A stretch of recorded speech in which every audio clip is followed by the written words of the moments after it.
నమస్తే SR7 TV news కి స్వాగతం. సుపరిపాలనలో తొలి అడుగు కార్యక్రమంలో భాగంగా గడప గడపకు తిరిగిన రాష్ట్ర మంత్రివర్యులు మండపల్లి రాంప్రసాద్ రెడ్డి.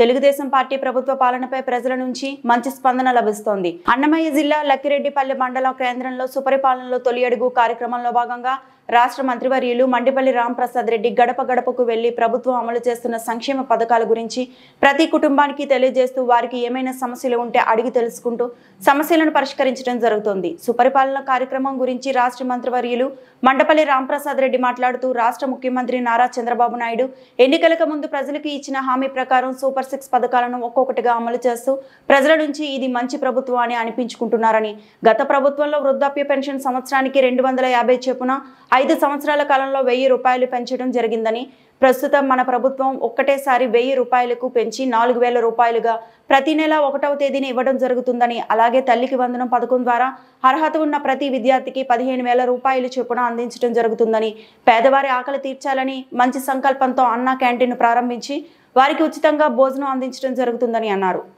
ఈ కార్యక్రమంలో టీడీపీ నాయకులు ఆనంపల్లి రాంప్రసాద్ రెడ్డి, మాజీ మార్కెట్ కమిటీ చైర్మన్ గాజుల ఖాదర్ బాషా, లక్కిరెడ్డిపల్లి మండల టీడీపీ నాయకులు యనమల మదన్ మోహన్, షఫీ నాయక్, టీడీపీ కార్యకర్తలు, అభిమానులు, ప్రజలు పాల్గొన్నారు. ఆర్వి కృష్ణారెడ్డి, అన్నమయ్య జిల్లా ఇన్ఛార్జ్.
మనం ఈ పని చేస్తామని అడుగుతున్నా.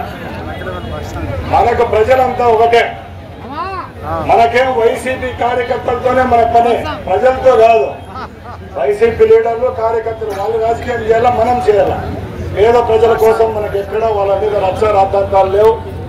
కలిసికట్టుగా పనిచేద్దాం. రేపు రాబోయే కాలంలో కూడా పంచాయతీ ఎలక్షన్లు ఉన్నాయి, మున్సిపల్ ఎలక్షన్లు ఉన్నాయి, సర్పంచ్ ఎలక్షన్లు ఉన్నాయి, ఎంపీటీసీ, జెడ్పీటీసీలు ఉన్నాయి. ఈ అన్ని ఎలక్షన్లలో కూడా మన సత్తా ఏదో చూడదాం. నేను ఒకటే చెప్తాను, న్యాయం వైపే దేవుడు ఉంటాడు. మనం కష్టపడి పని చేసినాం. వాళ్ళలాగా ఇంట్లో పనుకోలా. రోజుకు 18 గంటలు పని చేసినాం. హేమంత్రి ఎట్టుంటాడా? చెప్తాను.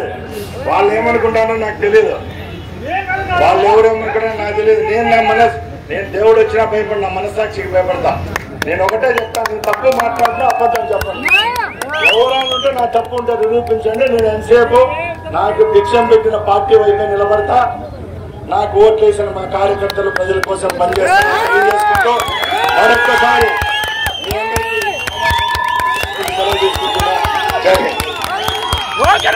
నా అందరూ ఆడ మీటింగ్ కాడివ్వండి. ఇలాంటి పని నేను చేయలేను. నేను ఎప్పుడైనా ఒకసారి కౌంటర్ ఇస్తా, రెండోసారి కుక్కలు మురుగుతా ఉంటే చూస్తా ఉంటా. ఒక్కసారి కౌంటర్ ఇస్తా అంటే అది చేస్తాం ఇది చేస్తామంటే భయపడేవాడు ఎవరు లేడు. ముందు చరిత్ర తీయండి. మీరు ఇంట్లో కూర్చొని కేసులు పెట్టించుకున్నారు, నేను బయటికి పోయే కేసులు పెట్టించుకున్నాను. ఆ రోజు తెలుగుదేశంలో ఉండే వాళ్ళు పుంగనూరులో అడిగిపోయినారబ్బా. రాష్ట్రంలో 175 మంది లీడర్లు అంటే రామప్రసాద్ రెడ్డి పేరు ఒకటే ఎందుకు పెట్టాడు? చెప్పండి. తాటాకు చెప్పండి, ఎవరు భయపడం? నేను ఒకటే చెప్తున్నా, 1 సంవత్సరం గడిచింది, తప్పులు జరిగింటాయి. మనం కూడా సెట్ అయ్యేదానికి టైం పట్టింది. మన కార్యకర్తలు కూడా ఏ ఊర్లో ఏందనేది అర్థం కాక 1 సంవత్సరం రోజులు మనం గడిపినాం. వచ్చే 4 సంవత్సరాల్లో ఖచ్చితంగా కార్యకర్తలకు న్యాయం చేస్తాం. ఇంకోటి చెప్తున్నా, అడగండి అమ్మనైనా అన్నం పెట్టదు. మనం గట్టిగా ఉంటేనే ఎదుటోనికి చులకనగా. అందుకోసం దయచేసి కార్యకర్తలందరినీ ఒకటే చెప్తున్నా, మనకు ఎవరితో అవసరం లే. మీరు సక్కాయ బట్టి నిలేసి హక్కు మీకుంది కాబట్టి ఏమన్నా నాతోనే మాట్లాడు. నేనే చేస్తా. నా 20 సంవత్సరాల కళ మీ అందరి వల్లే నిరూపమైంది. ఈరోజు నేను చెప్తున్నా, నేను ఎమ్మెల్యే అయిన తర్వాత మా అమ్మకాలకు కూడా ముక్కల. నేను మీటింగ్ లో ఫస్ట్ చెప్పింది రాయచోటి ప్రజానికానికి పాలాలు. నేను ఇట్లా పెద్ద వాళ్ళకు భయపడే పరిస్థితి లేని. అట్లా అనుకుంటే ప్రభుత్వం ఉన్నప్పుడే 4 నెలల్లోనే సెల్యూట్ కొట్టి బయటకు వచ్చేసా. నేనేం నాకు ఆయనతో అవసరం లే. ఇంకా లాస్ట్ మనకి ఎవరైతే గౌరవం ఇచ్చినారో, విలువ ఇచ్చినారో, తెలుగుదేశం పార్టీలో ఉంటాం. తెలుగుదేశం అభ్యున్నతి కోసమే కృషి చేస్తాం. మనం ఎంతో వెనుకబడిన మన నియోజకవర్గాన్ని అభివృద్ధి చేసుకోవాలా.